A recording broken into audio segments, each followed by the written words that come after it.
Hey yo, what's up guys? So, President Donald Trump just scored the biggest trade deal with the European Union to the point where the mainstream media can't even spin the story into a negative. I mean, we're talking about $600 billion in EU investments, $750 billion in energy purchases, and a 15% tariff on EU goods, while American exports face zero tariffs. How does that sound? And now here's a clip of the big man himself announcing that big trade deal with Europe. European Union is going to agree to purchase from the United States $750 billion worth of energy, $750 billion worth of energy.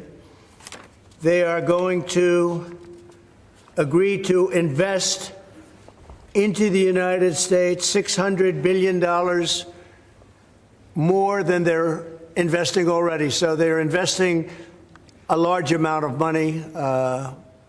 You know what that amount of money is. It's very substantial, but they're going to invest an additional $600 billion.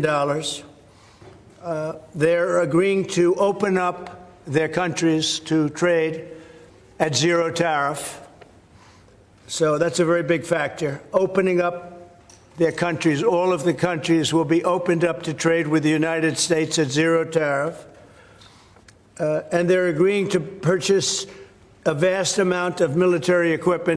The mainstream media, usually allergic to praising Donald Trump, are eating their words, with CNN calling it the biggest deal in Trump's effort to reshape trade, and MSNBC admitting it's a game changer. Anyways, I've got clips for both, plus Bill Maher's jaw-dropping admission that he was totally wrong about Trump's tariffs. Stick around for the truth, and let's break down why this deal is America first at its finest. Guys, if you enjoyed this content thus far, be sure to like, comment, and subscribe to the channel, as it really helps with the YouTube algorithm. Is this a fantastic deal then struck by Donald Trump and just terrible negotiation on the part of the EU? I mean, how do you... I think that's an accurate assessment. I mean, to me, this is a humiliating capitulation on behalf of the EU, and it really calls into question this amazing negotiating strength, this leverage that the EU is supposed to exert as a superpower on world affairs. It really makes you wonder, what is it actually doing for its member states if the UK can on its own get a better deal than this giant economy? So I think it's a real failure on the part of the European Commission in negotiating here. And obviously, it's better than not having any deal at all at 30% or something. But this is really a wasted opportunity, I think, for the EU, and absolutely a victory on behalf of the Trump administration. Isabel, the bottom line is this is the biggest trade deal in President Trump's effort to effectively reshape the global trading order. That has been one of his central priorities since taking office in January. He's been issuing many threats of tariffs, but they clearly have been working in terms of bringing other countries, allies, and adversaries alike, in some cases, to the negotiating table. And the latest example was today here in Scotland, when the leader of the European Commission, who of course is negotiating for the European Union, she agreed to a 15% across-the-board tariff. Now, that is significantly higher than the 10% tariffs in existence now, but it's much lower than the 30% threat that was coming on Friday and the 50% threat that was made in May. So clearly there has been an instance where the president has been using his threats of higher tariffs as a negotiating tactic, and in this case it certainly worked. The Europeans did not want to have an escalating tariff war. People wanted predictability, but also for the Europeans, as important as the trade dimension is of the relationship, there's other dimensions, beginning with the security, and obviously with the war against Russia in Ukraine. So it was very much in the European interest to somehow, some way, find a way to resolve the trade frictions. I expect there'll be some in Europe who'll say perhaps they ought to have pushed back harder, they gave up too much. But I think this was something of a bargain or a decision from their point of view to reflect their greater priorities. When CNN and MSNBC, the perennial Trump skeptics, start tossing confetti his way for this EU trade deal, you know something seismic has happened. These outlets, which once painted his tariffs as a reckless gamble destined to tank the economy, are now eating their words with a side of humble pie. Back in early 2025, the EU bristled at Trump's tariff threats, puffed their chests with talk of retaliation and trade wars, but lo and behold, they folded like a cheap suit. The master negotiator, Donald J. Trump, played hardball and won, securing a deal that's pumping billions into American coffers and proving his economic instincts were spot on. Y'all remember the movie The Negotiator? Chris Sabin? That's Trump. It's like he just negotiated a deal to bring back 10 hostages back from Europe. That being said, never underestimate this man. His deal-making prowess is like a chess grandmaster playing checkers with amateurs, and the media's pivot from doom and gloom to reluctant praise is just another reminder that when Trump is at the table, he's usually holding the winning hand. Okay, so this next clip is of Bill Maher admitting that he was maybe wrong about Trump's tariffs policy and that he didn't tank the economy.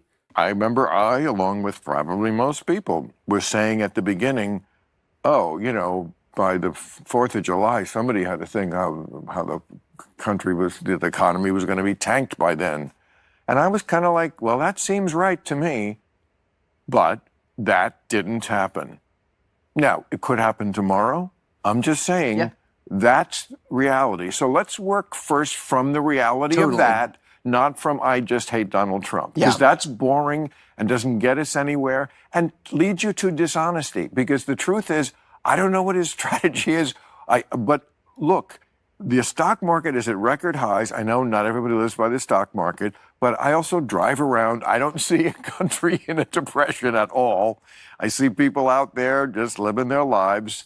And I would have thought, and I got to own it, that these tariffs were going to fucking sink this economy by this time, and they didn't.